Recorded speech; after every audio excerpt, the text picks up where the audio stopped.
साथियों नमस्कार, स्वागत है आपका हमारे चैनल में। क्या प्रधानमंत्री नरेंद्र मोदी और गृह मंत्री अमित शाह कभी जेल जाएंगे? अगर इस विषय पर ईमानदारी से सर्वे किया जाए देशवासियों के बीच, तो हमें लगता है कि 60% से अधिक लोग चाहेंगे कि नरेंद्र मोदी और अमित शाह जेल में जाएं, क्योंकि इन्होंने जिस तरह से विपक्ष को जेल में डालने की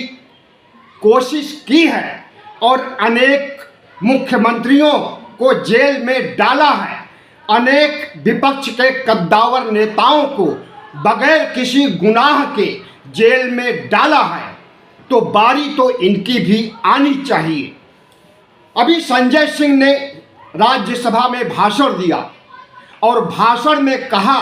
कि जिस तरह से आपने विपक्ष को निशाना बनाने के लिए, विपक्ष को खत्म करने के लिए विपक्ष को जेल भेज रहे हैं बिना किसी कसूर के, और विपक्ष के लोग बाइज्जत बरी हो रहे हैं, तो एक दिन आएगा जब सत्ता परिवर्तन होगा, तो विपक्ष में आज हम बैठे हुए हैं, कल आप विपक्ष में होइएगा, और उस समय आपके तमाम बड़े नेताओं को जेल जाना पड़ेगा। तो क्या इंतजार है सत्ता परिवर्तन का? कब होगा सत्ता परिवर्तन? और क्या वाकई नरेंद्र मोदी और शाह जेल में जाएंगे?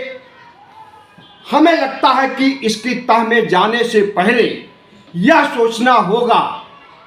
कि कौन सा ऐसा बड़ा गुनाह किया है मोदी और शाह ने जिसके आधार पर इन्हें जेल भेजा जा सकता है। सबसे बड़ा गुनाह सीबीआई जज लोया की हत्या, और वह फाइल बंद कर दी गई क्योंकि यह हत्या 2014 के बाद हुई। उसके पहले अमित शाह को तड़ी पार किया गया, एक और कत्लेआम के खिलाफ मुकदमा चल रहा था, और उस मुकदमे को प्रभावित करने की कोशिश किए तो जज ने इन्हें तड़ी पार कर दिया, यानी गुजरात से बाहर का रास्ता दिखा दिया कि अब गुजरात में नहीं आ सकते हो 2 साल तक।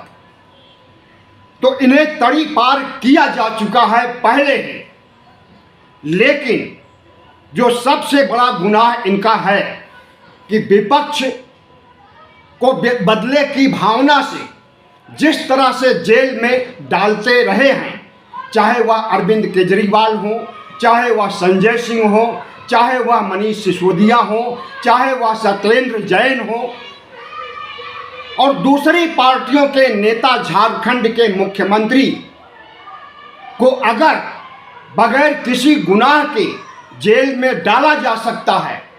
तो नरेंद्र मोदी और शाह को तमाम गुनाहों के आधार पर क्यों नहीं जेल में डाला जा सकता है? जिस तरह से प्रधानमंत्री नरेंद्र मोदी ने लोकतंत्र का गला घोटने का काम किया है, और जिस तरह से संवैधानिक ढांचों का गलत इस्तेमाल किया है अपने पक्ष में, जिस तरह से चुनाव आयोग का हाईजैक कर लिया है और एसआईआर के बहाने, ईवीएम के बहाने चुनाव जीतने की फितरत कर रहे हैं नरेंद्र मोदी और शाह, हमें लगता है कि इन तमाम कड़ियों में अनेक कड़ियां ऐसी मिलेंगी जिसके आधार पर इन्हें जेल भेजा जा सकता है। सबसे बड़ा कारण तो गोधरा कांड की अगर निष्पक्ष जांच हो जाए सत्ता परिवर्तन होने के बाद 2029 में, या उसके पहले मध्यावधि चुनाव हो और सत्ता परिवर्तन हो जाए और गोधरा कांड की फिर से जांच हो जाए, तो मोदी और शाह दोनों को जेल की हवा खानी पड़ेगी। तब पता चलेगा कि जेल की यातनाएं कैसी होती हैं। तब पता चलेगा कि जेल के अंदर की जिंदगी कैसी होती है। हमें लगता है कि संविधान के राज में जिस तरह से व्यवहार इन्होंने राहुल गांधी के साथ किया है, अरविंद केजरीवाल, मनीष सिसोदिया, संजय सिंह और झारखंड के मुख्यमंत्री के साथ व्यवहार किया है, इसकी सजा इन्हें जरूर मिलेगी। भले ही बदले की भावना से विपक्ष कार्रवाई करे सत्ता में आने पर,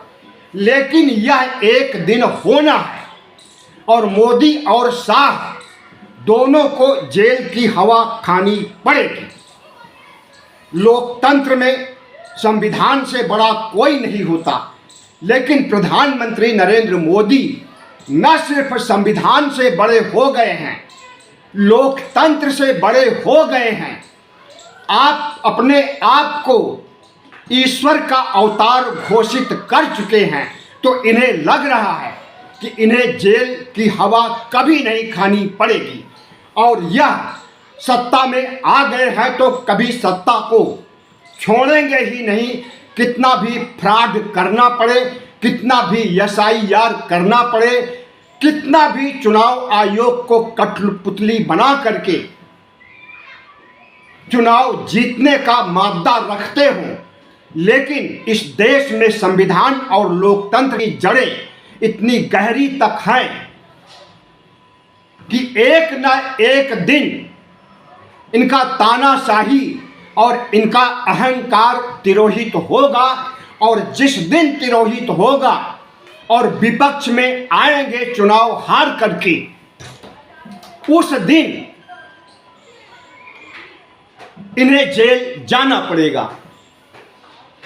चैनल को सब्सक्राइब कीजिए, लाइक कीजिए और शेयर कीजिए।